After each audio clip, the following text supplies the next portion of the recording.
Everyone thought the Korean Mafia boss inside that sinking car was already dead, except the black waitress who dragged him out with her bare hands. The black sedan hit the water at exactly 11:47 p.m., and Nia Morrison's entire world shifted in the span of a heartbeat. She'd been driving home from her double shift at Rosewood Diner, exhausted and running on fumes, when she saw the car swerve violently on Mulholland Drive. No brake lights, no correction, just a straight trajectory over the guardrail into the reservoir below. Most people would have called 911 and waited. Nia didn't hesitate. She slammed on her brakes, kicked off her shoes, and ran toward the edge. The car was already sinking, nose first, water flooding through the broken windshield. And inside she could see him, a man unconscious, head lolled against the steering wheel, blood streaming down his face. The water was ice cold, stealing her breath as she dove in. January in Los Angeles wasn't supposed to be this brutal, but the reservoir didn't care about supposed to be's.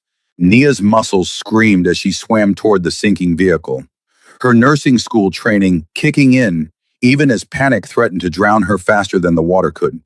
The driver's side door was jammed. She yanked once, twice, her lungs burning, and finally it gave way with a groan of twisted metal. The man was huge, easily 6 feet tall, broad-shouldered, built like someone who could break her in half without trying. And he was completely dead weight. Nia hooked her arms under his shoulders and pulled. He didn't budge. The car lurched deeper, water now up to his chest. She repositioned, braced her feet against the doorframe, and pulled again with everything she had. This time he moved. Inch by agonizing inch, she dragged him from the wreckage. They broke the surface together, Nia gasping for air, the man's body limp and heavy in her arms. She swam backward toward shore, using a lifeguard technique she'd learned at 16, her arms shaking with exhaustion. 200 pounds of unconscious man felt like 2,000 in the water. When they reached the bank, Nia hauled him onto the muddy grass and immediately checked for a pulse. Weak but there, not breathing. She tilted his head back, checked his airway, and started CPR. 30 compressions, 2 breaths, 30 compressions, 2 breaths. Her arms were jelly, her whole body trembling from cold and adrenaline, but she didn't stop. "Come on," she whispered between compressions. "Come on, don't you dare die on me. Not after I dragged your heavy ass out of that lake." On the 4th round, he coughed. Water spewed from his mouth as he convulsed, turning onto his side as his body expelled the reservoir. Nia supported his head, making sure he didn't choke, relief flooding through her so intensely she almost started crying. That's when she really looked at him. Korean, late 20s, devastatingly handsome, even half drowned and bleeding. Sharp jawline, high cheekbones, a face that belonged on magazine covers.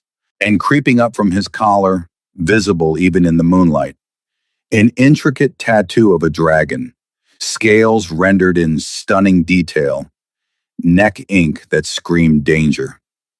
His eyes opened, unfocused and disoriented.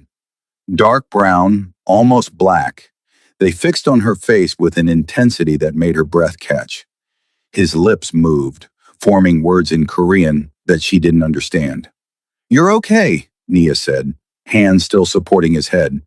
"You were in an accident. Your car went into the water. Just stay still. Help is coming." She'd called 911 before diving in, tossed her phone on the hood of her car, screamed the location, then ran. Now she could hear sirens in the distance, getting closer. The man's hand suddenly gripped her wrist, fingers cold but strong, surprisingly strong for someone who'd just been dying. "You saved me," he said in English, accent thick but words clear. His grip tightened. "Why?" "Because you were drowning," Nia said, like it was obvious, like she hadn't just risked her own life for a complete stranger. "What else was I supposed to do?" Something flickered in his eyes. Surprise, maybe, or disbelief. Like the concept of someone helping without ulterior motive was foreign to him. He opened his mouth to respond, but then the ambulance arrived and paramedics were swarming them both, wrapping them in thermal blankets, asking rapid-fire questions. They separated them. Nia watched as they loaded the man onto a stretcher, his eyes tracking her the entire time. Even as they secured him, even as they started an IV, his gaze never left her face, like he was memorizing her features, like he was afraid she'd disappear. "Ma'am, we need to check you out too," a paramedic said, guiding Nia toward the second ambulance. "I'm fine," she protested, but her teeth were chattering so hard she could barely speak. "You're hypothermic and in shock. Hospital now." As they drove away, Nia craned her neck to see the other ambulance following behind them. The man with the dragon tattoo and the impossible question, "Why would you save me?" She didn't know his name, didn't know anything about him except that he drove expensive cars and had the kind of tattoo that usually meant trouble. But something in those dark eyes had grabbed hold of her and refused to let go. At Cedars-Sinai Medical Center, they treated Nia for mild hypothermia and released her 3 hours later with instructions to rest and stay warm. She was sitting in the waiting room, waiting for her roommate Keisha to pick her up, when a nurse approached. "Excuse me, are you Nia Morrison, the woman from the reservoir?" "Yeah, that's me." "The man you saved is asking for you. He's insistent. Won't let the doctors finish examining him until he speaks with you." The nurse looked both impressed and exasperated. "He's in room 437 if you want to see him." Nia should have said no, should have gone home, taken a hot shower, and forgotten this entire night. Instead, she found herself walking toward the elevators, curiosity overwhelming common sense. Room 437 was a private suite, the kind that cost thousands per night. Through the window, Nia could see the man sitting up in bed, looking substantially better than he had an hour ago. The blood had been cleaned from his face, revealing a gash across his temple that had been butterfly bandaged. His wet clothes had been replaced with a hospital gown that somehow looked expensive on him. Nia knocked softly and entered. Up close, in proper lighting, the man was even more striking. The dragon tattoo extended further than she'd realized, wrapping around his neck and disappearing beneath the gown. His hair, now dry, fell across his forehead in styled waves. And those eyes, they tracked her movement like a predator watching prey. "You came," he said, and there was genuine relief in his voice. "The nurse said you were being difficult." Nia stayed near the door, maintaining distance. "I figured I'd better check in before you gave the staff a heart attack. I needed to thank you properly, to know your name." He gestured to the chair beside his bed. "Please, sit." It was phrased as a request, but something in his tone suggested he wasn't used to being refused. Nia sat carefully, perching on the edge of the chair, ready to bolt if necessary. "Nia Morrison," she said. "And you are?" "Lee Jun-young." He said it like she should recognize the name. When her expression remained blank, something that might have been amusement crossed his face. "You really don't know who I am." "Should I?" "Most people in LA's Korean community would. Most people in certain business circles." He studied her carefully. "But you're neither, are you? You're just a woman who happened to be driving by at the right moment." "I'm a waitress at Rosewood Diner on Crenshaw," Nia said, "and a nursing student at LACC. I don't exactly run in high-powered business circles." "A nursing student?" Jun Young's expression shifted, something almost tender breaking through his controlled facade. "That explains the perfect CPR technique. You saved my life with professional precision." "I saved your life because you were dying," Nia corrected. "The technique just meant you didn't die from my attempt to save you. There's a difference." He laughed, the sound rough but genuine. "You're honest, refreshingly so." "And you're being evasive," Nia countered. "What kind of business circles are we talking about? Because that tattoo in this private suite and the way you said your name like it should mean something, it's all adding up to something I probably don't want to be involved in." Jun Young was quiet for a long moment, fingers absently tracing the edge of his hospital blanket. When he spoke, his voice was different, harder, colder. "My family runs certain operations in Los Angeles, import-export, entertainment venues, protection services, what your country calls organized crime. Nia's blood turned to ice. You're a gangster. I prefer businessman with complicated holdings. But yes, in essence, I run what you would call the Korean Mafia in Southern California. He met her eyes directly, unflinching. And tonight's accident wasn't an accident. Someone cut my brake lines. Someone wanted me dead. Every instinct screamed at Naya to run, to get as far from this man and his dangerous world as possible. But she found herself asking instead, did you find out who? Not yet, but I will. The promise in his voice was dark, absolute. And when I do, they'll wish they'd finished the job. That's... Nia struggled for words. You can't just threaten people like that. I can and I will, because in my world, showing weakness gets you killed. Letting attempts on your life go unanswered invites more attempts. He leaned forward slightly, wincing at the movement. But that's not why I asked you here. I need to repay you for saving my life. You don't owe me anything. I owe you everything. Jun Young's intensity was almost overwhelming. In my culture, in my family's tradition, a life debt is sacred. You pulled me from death. That binds us. We're not bound, Nia said firmly, standing up. I did what any decent person would do. You don't owe me. We're square. I'm going to go home, forget this night happened, and we're never going to see each other again. You work at Rosewood Diner on Crenshaw, Jun Young said quietly. What are your hours? Warning bells clanged in Nia's head. Why? Because I'll be coming by. To thank you properly. To ensure you're protected from any blowback from tonight. Protected? I'm a waitress. Nobody's coming after me. You were seen pulling me from that car. My enemies will investigate every aspect of tonight, including you.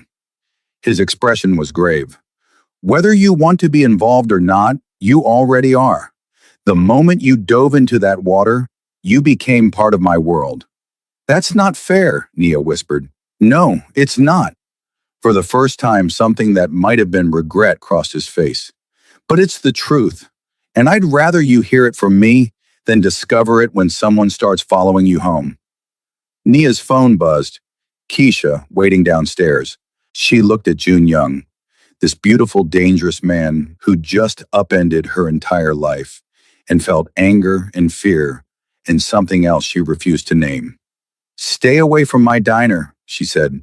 Stay away from me. I don't want any part of your world. I wish I could promise you that, Jun Young said softly, but I can't, because they'll come whether I'm there or not. At least with me, you'll have protection. Nia turned and walked out, refusing to look back, even though she could feel his eyes on her like a physical touch. In the elevator, her hands shook, not from cold this time, but from the realization that her life had just changed in ways she couldn't yet comprehend. 3 days passed. 3 days of Nia jumping at shadows, watching for suspicious cars, eyeing every customer at the diner with suspicion. 3 days of telling herself she was being paranoid, that Jun Young was exaggerating the danger. On the 4th day, he walked into Rosewood Diner at exactly 2 p.m. during the post-lunch lull when the restaurant was nearly empty. He wore a black suit that probably cost more than Nia's car, dark sunglasses hiding his eyes, and moved with the careful deliberation of someone still recovering from injury. Nia was wiping down the counter when she saw him.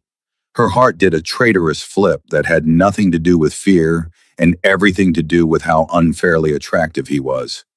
She forced herself to stay calm, professional. We're not serving whatever you're looking for, she said as he approached the counter. Coffee, Jun Young said, removing his sunglasses. The bruising around his temple had faded to yellow-green, but the cut was still visible. Black, and whatever pie you recommend. I recommend you leave. I will, after coffee and pie. He sat on a stool, wincing slightly. Please, Nia, I've been in the hospital for 3 days. All I want is decent coffee and 5 minutes of your time. Something in his voice, a weariness that went beyond physical injury, made Nia relent. She poured coffee, cut a generous slice of sweet potato pie, and slid both across the counter. 5 minutes, she said. Then you're gone. Jun Young took a sip of coffee and closed his eyes like it was the best thing he'd ever tasted. Perfect. Thank you. What do you want? To make sure you're safe, have you noticed anyone following you? Strange cars? Unfamiliar faces? No, Nia admitted. Everything's been normal. Good. I have people watching your building and the diner. Discreetly. They'll make sure no one bothers you. You put surveillance on me? Nia's voice rose. Without asking? Would you have said yes if I'd asked? No. Exactly why I didn't ask. He took a bite of pie, nodding appreciatively. This is excellent. You make this? Don't change the subject. You can't just... The diner door chimed. 3 men walked in. Korean, mid-30s, wearing leather jackets despite the warm January afternoon. They moved with the same predatory grace as Jun Young, eyes scanning the room before settling on him. Nia felt the temperature in the room drop. Jun Young set down his fork carefully, his entire demeanor shifting.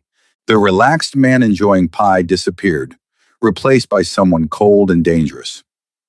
Gentlemen, he said in Korean. Nia didn't understand the words, but she understood the tone. A warning.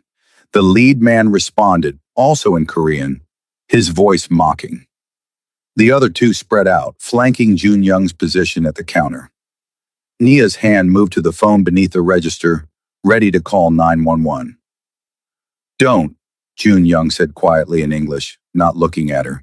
Stay behind the counter. Whatever happens, don't move. What's happening? Her voice came out steadier than she felt. They're here to finish what the car accident started.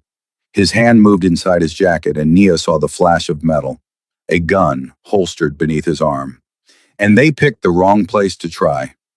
The lead man said something else in Korean, gesturing toward Nia. Jun Young's expression turned murderous. He stood slowly, deliberately, positioning himself between Nia and the 3 men. In English, he said coldly, so she understands why you're about to die. The man smiled, all teeth and malice. We said, pretty girl. Too bad she saved you. Now we have to kill her too. Can't leave witnesses. Everything happened at once. The lead man reached for his weapon. Jun Young moved faster than someone recovering from injuries should be able to, drawing his gun in one fluid motion. Nia screamed as shots exploded through the diner, the sound deafening in the small space. One of the men went down immediately, Jun Young's bullet finding his shoulder. The other 2 dove for cover behind tables. Jun Young flipped the counter stool, using it as minimal protection while returning fire. Glass shattered, wood splintered, and Nia found herself on the floor behind the counter, hands over her ears, watching her workplace become a war zone.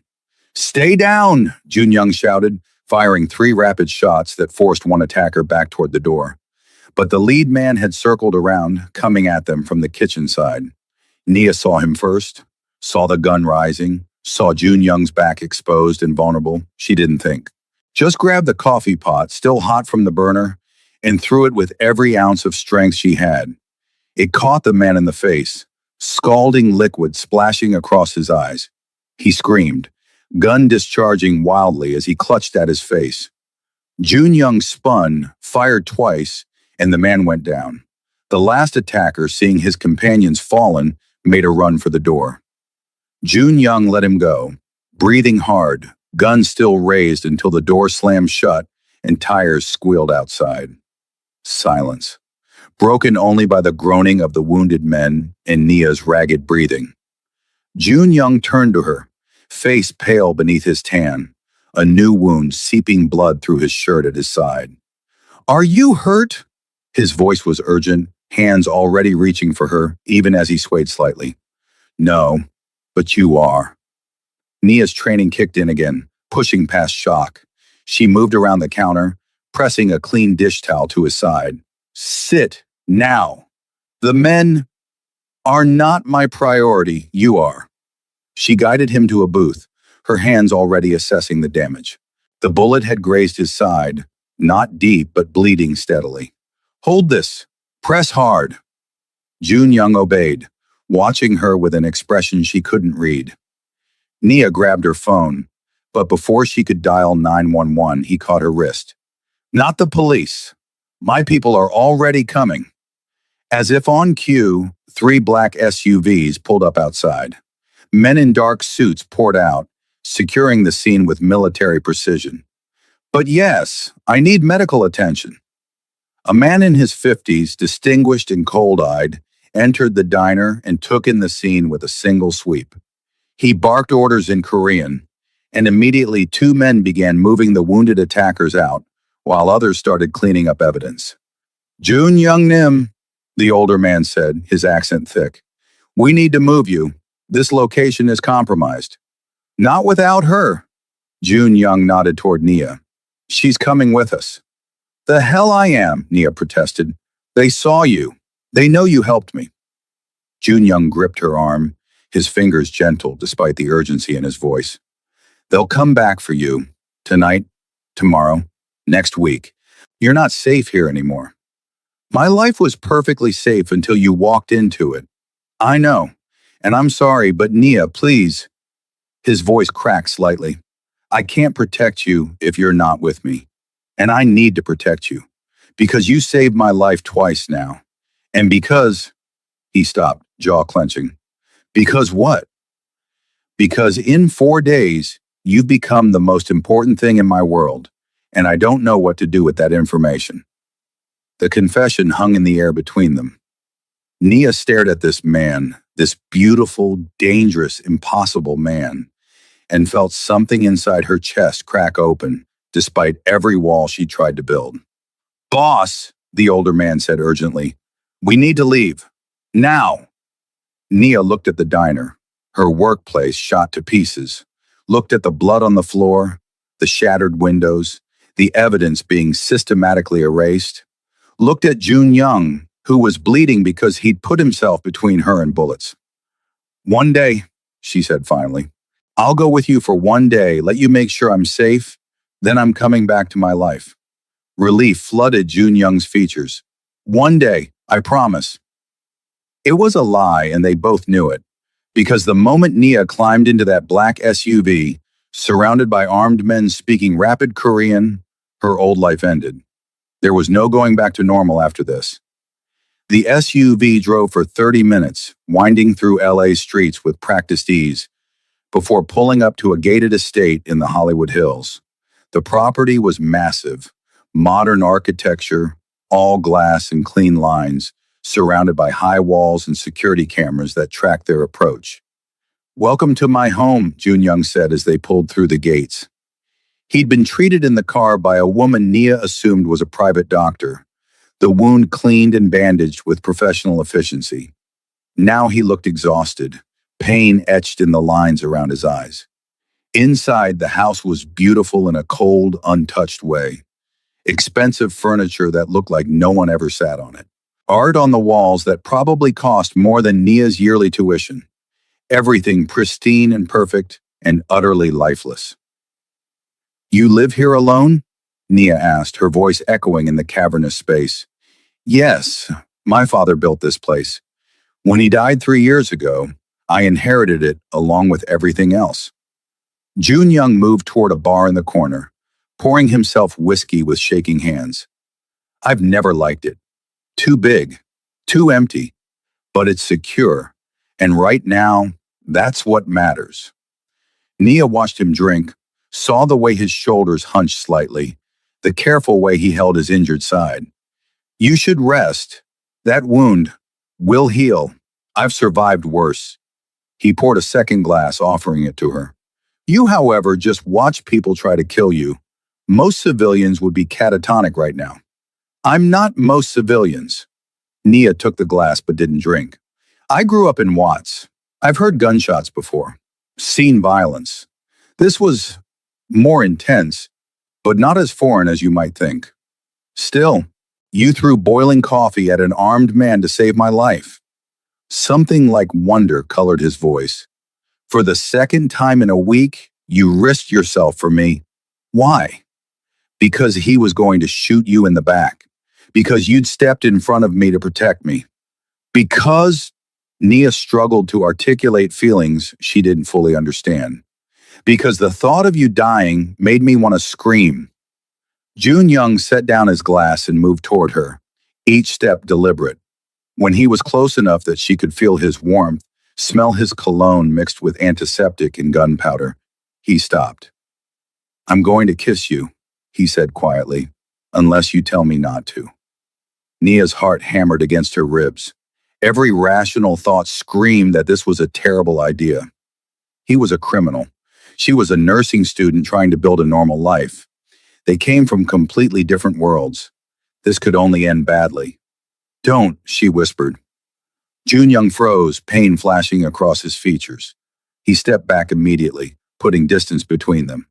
I apologize. That was inappropriate. Don't, Nia repeated, moving forward to close the distance he'd created. Don't apologize. Don't think. Don't give me time to be smart about this. She reached up, cupping his face in her hands. Just kiss me before I change my mind. He kissed her like a drowning man finding air. His hands framed her face with devastating gentleness, lips moving against hers with a hunger that made her knees weak. Nia kissed him back with everything she had, all the fear and adrenaline and impossible attraction she'd been fighting for days. When they finally broke apart, both breathing hard, Jun Young pressed his forehead to hers. This is a terrible idea. I'm going to get you killed. Probably. You should run, far and fast.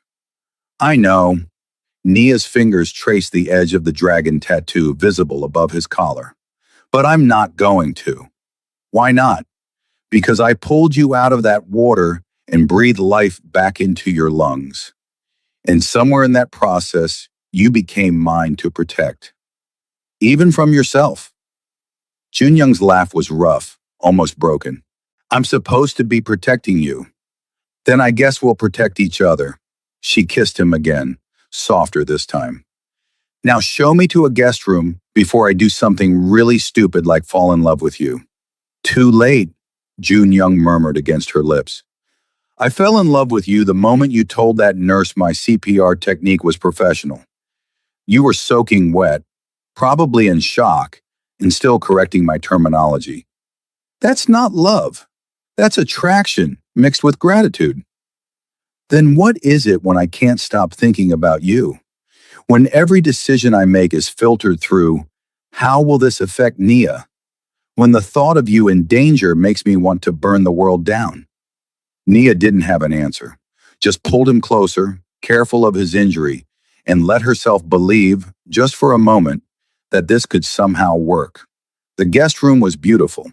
King bed with Egyptian cotton sheets, ensuite bathroom with a tub big enough to swim in, closet already stocked with clothes in her size. How did you? Nia gestured to the closet. I had someone buy them while we were driving here. Educated guess on sizes. Jun Young leaned against the door frame, looking simultaneously exhausted and alert. There's a security detail outside.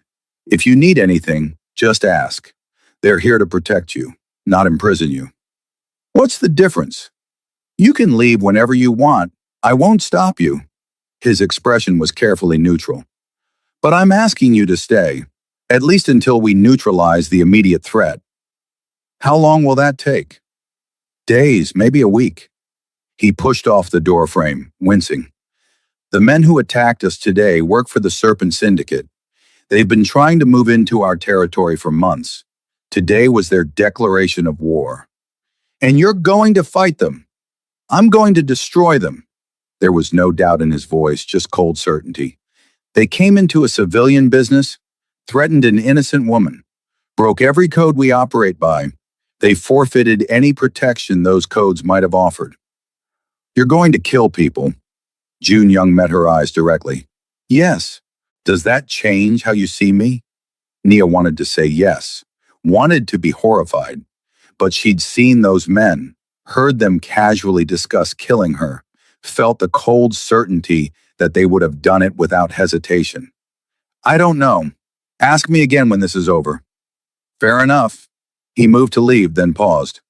Nia, thank you for staying, for not running, for being you. When he left, Nia collapsed onto the bed, mind racing. She should call Keisha, should check on her shifts at the diner, should do 100 normal things.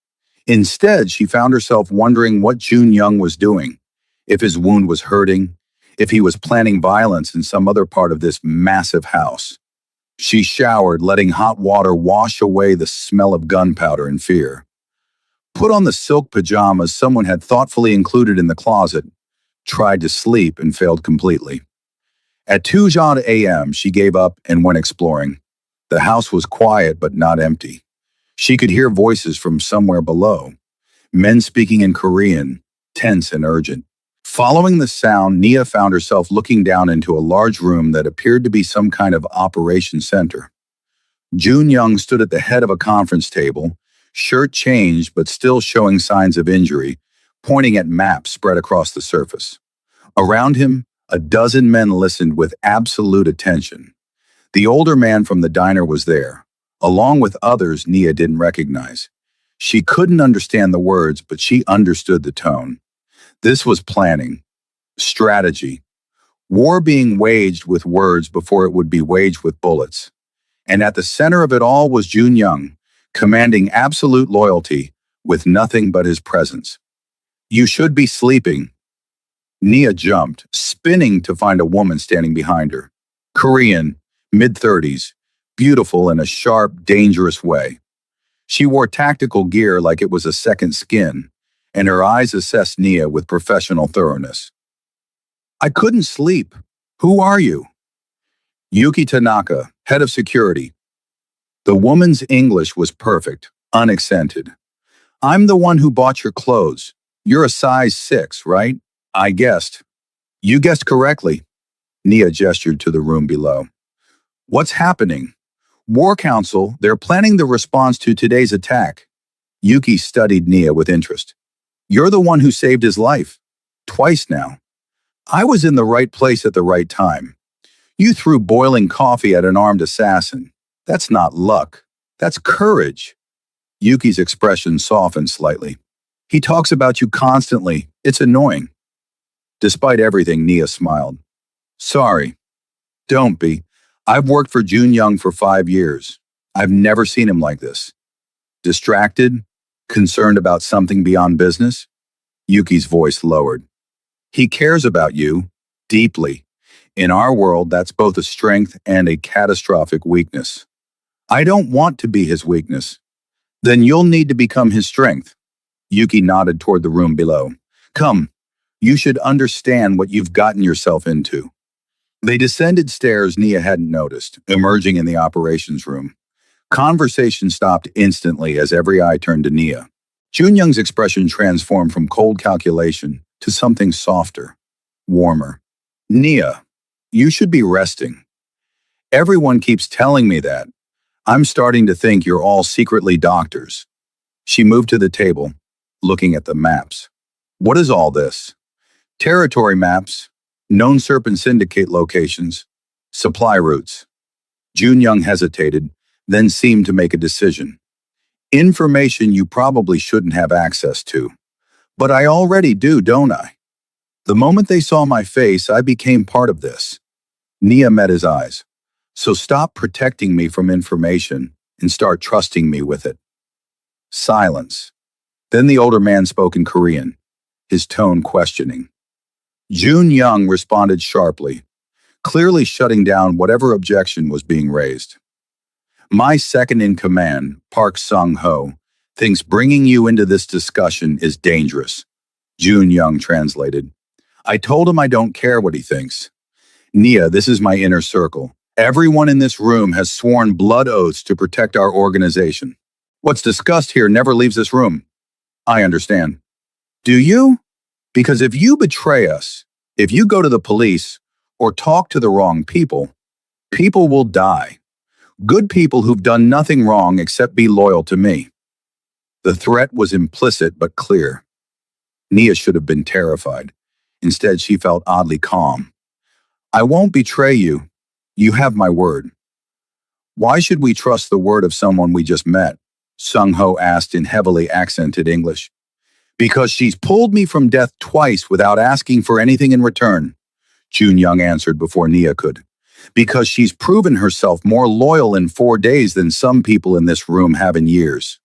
His gaze swept the table, and several men shifted uncomfortably. Her word is good enough for me. If it's not good enough for you, leave. No one left. Jun Young nodded once, then continued in English, presumably for Nia's benefit. The Serpent Syndicate has been testing our borders for 6 months. Small provocations, territory disputes, nothing worth going to war over, until they tried to kill me. Why? Nia asked. What changed? We're transitioning to legitimate business, shutting down the drug operations, the illegal gambling, the protection rackets, making everything legal and above board. Jun Young's finger traced a line on the map. The syndicate wants those operations.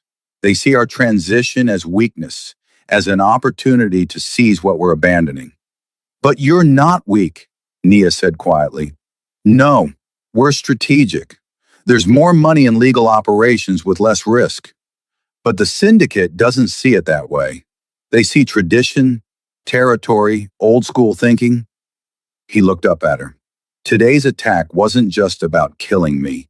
It was about sending a message. Stay in your lane or die. What message are you sending back? Jun Young's smile was cold, predatory. That I'm not my father, that I don't negotiate with terrorists, that anyone who threatens what's mine forfeits their life. Yuki cleared her throat. We've located 3 of their primary operations. Warehouse in San Pedro, club in Koreatown, private residence in Beverly Hills. We hit all 3 simultaneously. They'll be crippled. Civilian casualties? Jun Young asked. The warehouse and residence can be hit clean. The club will be trickier. It's open to the public. Yuki pulled up photos on a tablet. We'd need to time it for closing, minimize bystander risk. Then we wait until closing. I won't have innocent blood on my hands. Jun Young's eyes found Nia's. Some lines I won't cross. What about not so innocent blood? Nia heard herself ask. That, I'll spill without hesitation. He said it simply, like discussing the weather. The syndicate has 37 active members in Los Angeles. After tomorrow night, they'll have significantly fewer. You're talking about mass murder. I'm talking about war. They started it when they cut my brake lines. I'm finishing it. Nia looked around the table at the assembled men. Hardened criminals, every one of them. Murderers, probably. Definitely dangerous. And yet they looked at Jun Young with something like reverence, like he was worth dying for. I want to come with you, she said. The room exploded with protests. Sung Ho shouted in Korean. Yuki shook her head. Other men gestured wildly. Only Jun Young remained still, eyes locked on Nia's face. Absolutely not, he said finally. You said I'm part of this now, that they'll come after me regardless. So let me see what you do. Let me understand who you really are. You don't want to see that part of me. Yes, I do. Because if we're doing this, if I'm staying in your world, I need to know what that world looks like. All of it. Not just the penthouse and expensive suits. Jun Young was quiet for a long moment. Then, you stay in the vehicle. You don't get out. You don't participate. You're an observer only. Agreed. Sung Ho started to protest again, but Jun Young cut him off with a sharp gesture. It's decided. Nia comes. Yuki, you're on her detail. She doesn't get a scratch. Understood? Understood, Yuki said, though her expression suggested she thought they were all insane. The next day passed intense preparation. Nia watched from a distance as Jun Young's organization mobilized for war. Weapons were cleaned and loaded, strategies were refined. Men came and went with the efficiency of a military operation. Jun Young himself was a study in controlled intensity. He moved through the house like a ghost, checking on preparations, making calls in rapid Korean, every movement precise and purposeful. But whenever he passed Nia, his hand would find hers for a moment, a brief touch, a reminder that she was his anchor. You can still back out, he told her that evening as she dressed in the dark clothes Yuki had provided. No one would think less of you. I would. Nia pulled on the tactical vest Yuki had insisted she wear. I need to see this, Jun Young. Need to understand what loving you means. Loving me? He went very still. I'm not stupid. I know what this feeling is. She turned to face him. I'm falling in love with you, and that terrifies me. But I'd rather be terrified and informed than terrified and ignorant. Jun Young crossed to her, cupping her face with devastating gentleness. I don't deserve you. Probably not, but you've got me anyway. She rose on her toes, kissing him softly. Come back to me tonight. Whoever you have to become out there, remember to come back to me. Always, he promised. The convoy left at 11 p.m., 6 black SUVs moving through LA's streets like a funeral procession. Nia sat in the third vehicle with Yuki and 2 other guards, watching the city pass by through bulletproof windows. First time? Yuki asked quietly. First time for what? Witnessing organized crime violence? Yeah, first time. You're handling it better than most. Usually civilians throw up or pass out around now. I'm not most civilians. Nia's hands were shaking, but her voice was steady. And I promised myself I wouldn't look away. They arrived at the warehouse in San Pedro at 11:47 p.m. Nia watched as Jun Young's men deployed with military precision, surrounding the building, cutting off exits. Jun Young himself moved to the front, Sung Ho at his side, looking every inch the crime lord he was. They'll offer terms first, Yuki narrated quietly. Give them a chance to surrender. Most won't take it. She was right. Nia couldn't hear the conversation, but she saw the moment negotiation failed, saw guns drawn on both sides, saw Jun Young step back, giving a signal. The warehouse erupted in gunfire. Even through the SUV's armored walls, Nia could hear it, deafening, relentless. She forced herself to watch, to not look away from the violence Jun Young had promised. It was over in 3 minutes. When Jun Young emerged, his suit was splattered with blood that probably wasn't his. He moved to their SUV, opening the door, eyes finding Nia's. Still want to see more? He asked, voice flat. Yes. Something flickered in his expression. Respect, maybe, or sorrow. Then let's go. The club in Koreatown was different. They waited until closing, watched the last civilians leave, then moved in. This time Nia could see more clearly through the tinted windows. Could see Jun Young confronting a man in an expensive suit. Their argument visible even if the words weren't audible. The suited man spat at Jun Young's feet. Wrong move. Jun Young moved so fast Nia almost missed it. One moment standing still, the next his fist connecting with the man's jaw with brutal efficiency. The man dropped like a puppet with cut strings.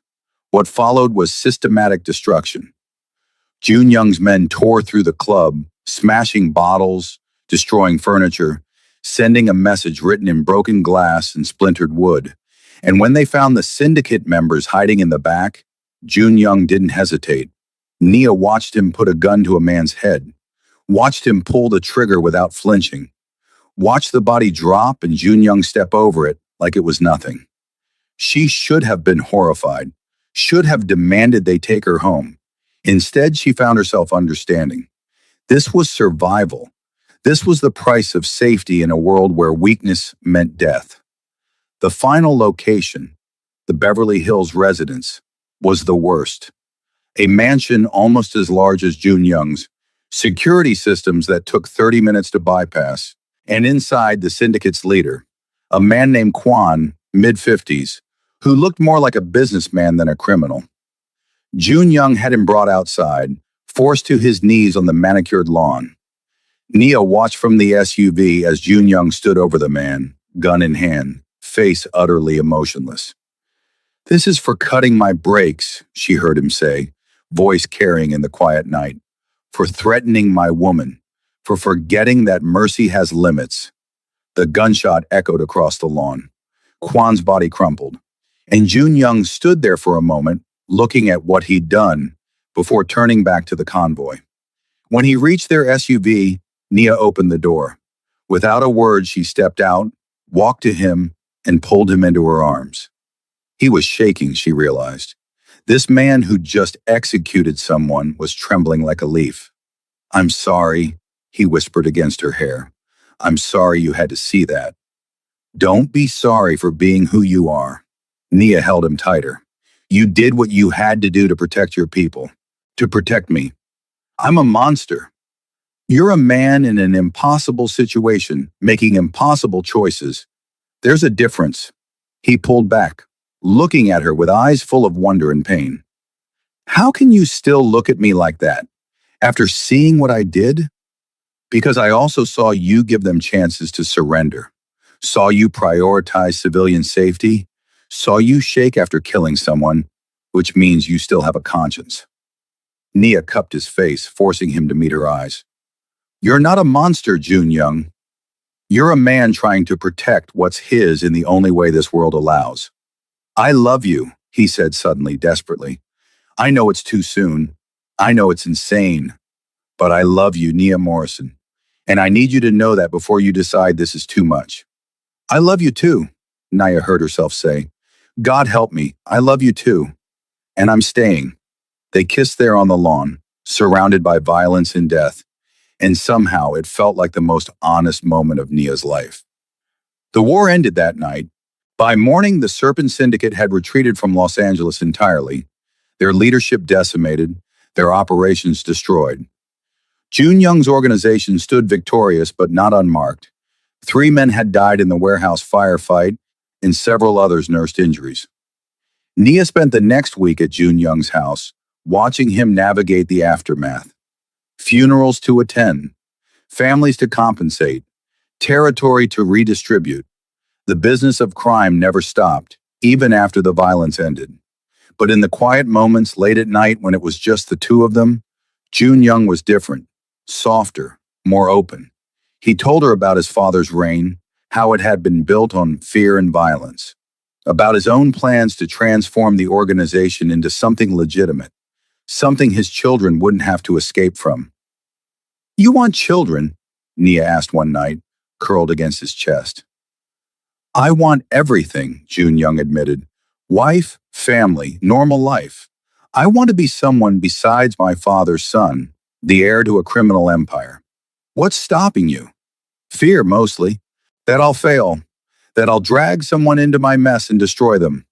His arms tightened around her. "That I'll lose you because you'll realize you deserve better." "I pulled you out of a sinking car," Nia reminded him. "Dragged your stubborn, unconscious ass through freezing water and brought you back to life. Do you really think I'm going to give up on you now?"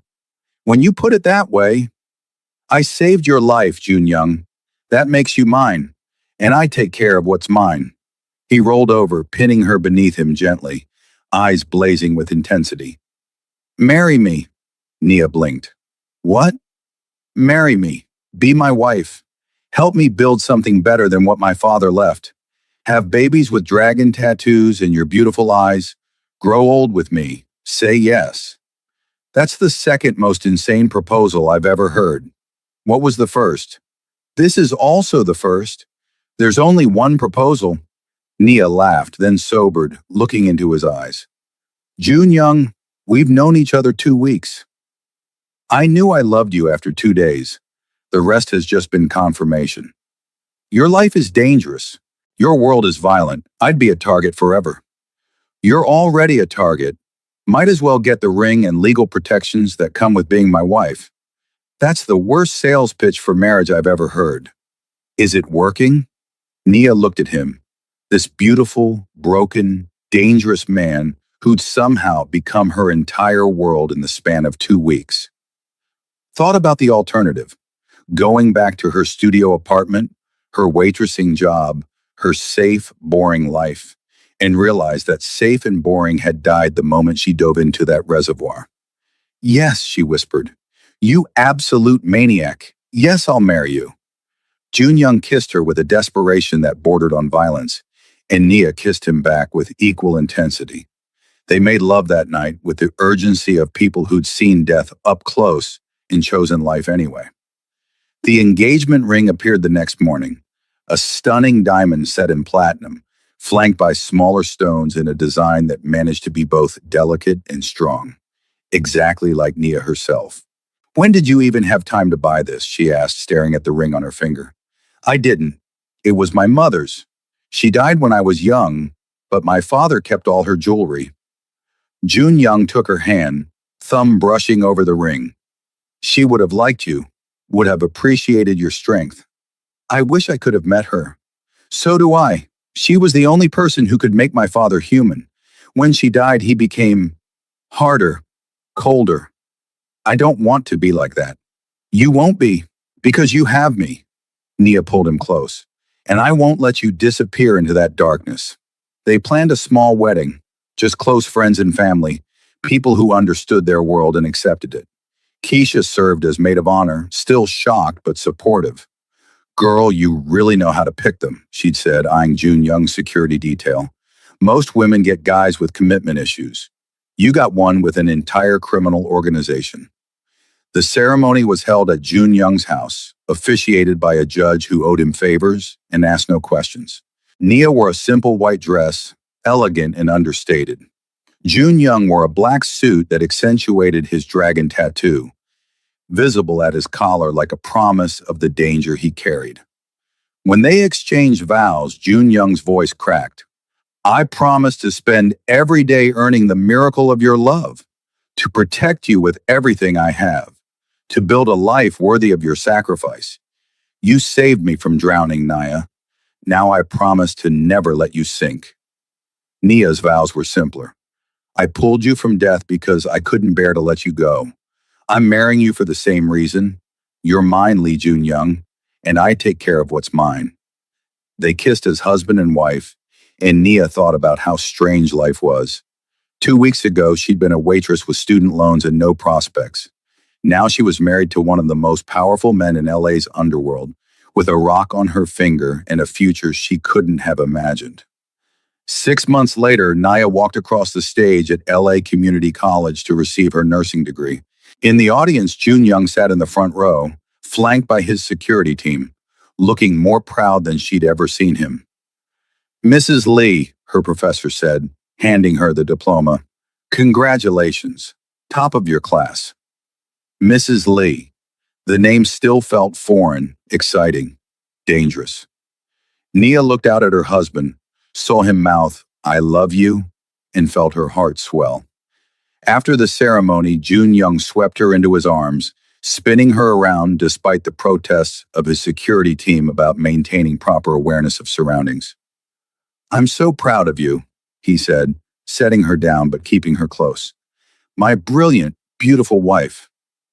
Our wife, Yuki corrected, appearing beside them with a bouquet of flowers. She's technically all of ours now, comes with the territory of marrying the boss.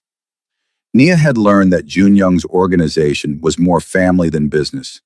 They'd welcomed her with open arms, teaching her Korean, including her in decisions, treating her like the first lady of their small criminal kingdom. Where to now? June Young asked as they walked to the car. The diner, Nia said. I promised Mr. Washington I'd stop by after graduation. The Rosewood Diner had been rebuilt after the shooting, stronger and better than before. June Young had bought the property and renovated it, installing security that could rival a bank's. Mr. Washington, the owner, had been suspicious at first but eventually accepted the help. Now, 6 months later, the diner was thriving. And in the corner booth where Nia used to hide during slow periods, a small plaque read, Where Nia Morrison saved a life and changed everything. Still can't believe he put that up, Nia muttered, sliding into the booth. I can, June Young said, sitting across from her. You're a hero. You should be celebrated. I'm not a hero. I just did what anyone would do. No, you did what very few people would do. You risked everything for a stranger. His hand found hers across the table. And you continue to risk everything by staying with me. It's not a risk if I know you're worth it. Mr. Washington appeared with coffee and pie, refusing to let them pay despite June Young's protests. Your money's no good here, the old man said firmly.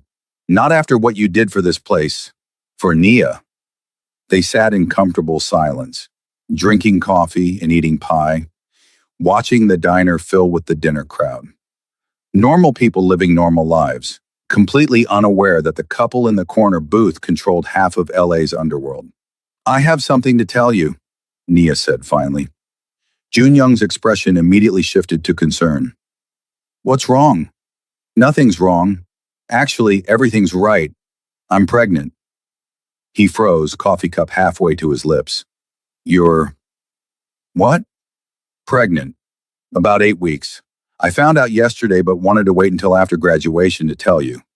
Nia washed his face carefully, trying to gauge his reaction.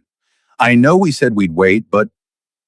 Jun Young was around the table in an instant, pulling her into his arms, his whole body shaking. We're having a baby. We're having a baby, Nia confirmed. He kissed her then, right there in the middle of the diner, not caring who watched. When he pulled back, his eyes were wet. I'm going to be a father. A great father, Nia corrected. Nothing like yours. You're going to teach our kid about honor and strength and how to throw a proper punch.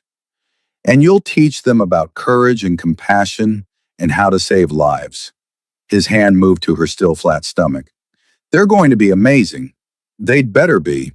With your stubborn genes and my tendency to jump into freezing water without thinking, this kid's going to be a handful. They laughed together, and Nia thought about the trajectory of her life. From drowning man to criminal empire to unexpected pregnancy. Nothing had gone according to plan, but somehow it had all led her exactly where she needed to be. Epilogue: 3 years later, Nia stood in the backyard of their new house. Not the sterile mansion in the hills, but a real home in Pasadena with a yard for their daughter to play in. Ji Young Lee was 2 years old with her father's dark eyes and her mother's bright smile, currently covered in mud from helping the gardener plant flowers. Mama, she called, holding up a worm triumphantly. Look, that's wonderful, baby, but maybe don't eat it. Ji Young looked disappointed but dropped the worm back into the dirt. Nia shook her head, smiling. Their daughter had inherited Jun Young's intensity and Nia's complete lack of fear, a combination that kept them constantly on their toes. Jun Young emerged from the house, dressed casually in jeans and a t-shirt. The dragon tattoo was still visible at his collar, but these days it was usually covered by business casual attire. He'd made good on his promise to go legitimate, transforming his organization into a network of legal businesses that employed hundreds. There were still whispers, of course, still people who remembered his father's reign, who looked at him with fear or suspicion. But more and more, he was seen as a businessman, a philanthropist, a devoted husband and father. Keisha just called, he said, scooping up Ji Young and somehow avoiding most of the mud. She and Marcus are coming for dinner. Marcus being her husband, not my ex-boyfriend Marcus. Obviously, your ex-boyfriend Marcus is still probably crying somewhere about letting you go. Nia laughed. She'd run into Devin, her ex from the reservoir night, though she barely thought of him anymore, at a grocery store 6 months ago. He'd stared at her like he'd seen a ghost, taking in her wedding ring, her designer clothes, the confidence she wore like armor now. You're married, he'd said, voice faint. 3 years now, Nia had replied cheerfully, and pregnant with number 2. Life's good. He'd walked away without another word, and Nia had felt nothing but relief. That version of herself, the one who'd settled for a man who left her at a restaurant, felt like a stranger now. What are you thinking about? Jun Young asked now, wrapping his free arm around her waist. How I almost let you drown because I was tired and wanted to go home. But you didn't. You dove in instead. Best decision I ever made. Nia leaned into him, watching their daughter play. Even when it was terrifying, even when it didn't make sense, I chose to save you, and you chose to love me, and somehow we built this. This was everything. A family, a home, a life that honored both their worlds. Her nursing career at a community clinic Jun Young had funded, his legitimate business empire, their daughter who would grow up knowing both her Korean heritage and her Black roots. I have something for you, Jun Young said, pulling a small box from his pocket. Inside was a necklace, a delicate chain with a small pendant. When Nia looked closer, she realized it was a miniature version of Jun Young's dragon tattoo, rendered in diamonds and sapphires. It's beautiful, she breathed. It's a reminder, Jun Young said, fastening it around her neck, that you saved the dragon, that you tamed him, that you're the reason he gets to be human instead of monster. You were never a monster. I was becoming one. Until you pulled me from that water and reminded me that some things are worth living for. He turned her to face him, eyes intense. I love you, Nia Lee. Every day I love you more than the day before. I love you too, my dangerous, reformed, impossible husband. They kissed while Ji Young made exaggerated gagging sounds, and Nia thought about that night at the reservoir. About the split-second decision to dive in instead of driving past. About how one moment of courage had led to all of this. People always said you shouldn't jump into freezing water to save strangers, that you should wait for professionals, that you could die trying to help someone you didn't know. But Nia had never been good at following rules. She'd seen someone drowning and hadn't hesitated, had pulled a 200-pound man from a sinking car and breathed life back into his lungs, had dragged him to shore and given him a second chance. And in return, he'd given her everything. A love she'd never imagined. A life beyond her wildest dreams. A family that defied every expectation. Mama! Papa! Worm, Ji Young announced, having found another victim. Jun Young sighed. She definitely gets this from you. The fearlessness or the love of worms? Both. Definitely both. They chased their daughter around the yard, playing and laughing, living the beautifully ordinary life they'd fought so hard to build. And somewhere in the house, in a frame on the mantel, hung a newspaper clipping from that night. Local woman saves drowning man from reservoir. The article had no idea who Jun Young was, what he'd become to her, how that one act of bravery had changed everything. It was just a feel-good story about a good Samaritan who'd risked her life for a stranger. But Nia knew the truth, knew that she hadn't just saved a stranger's life that night. She saved her own future, had pulled her soulmate from death, and in doing so, had found the love she'd been searching for without knowing it. And years later, when Ji Young was old enough to understand, Nia would tell her the story about the night her mother dove into freezing water to save a man she'd never met, about how that man became her father, and how one moment of courage could change everything. Come on, Jun Young called, scooping up both Nia and Ji Young in his strong arms. Let's go inside. I'm making dinner. You're making dinner? Should I call the fire department preemptively? I've gotten better. Yuki's been teaching me. Yuki teaches tactical operations, not cooking. She's surprisingly good at both.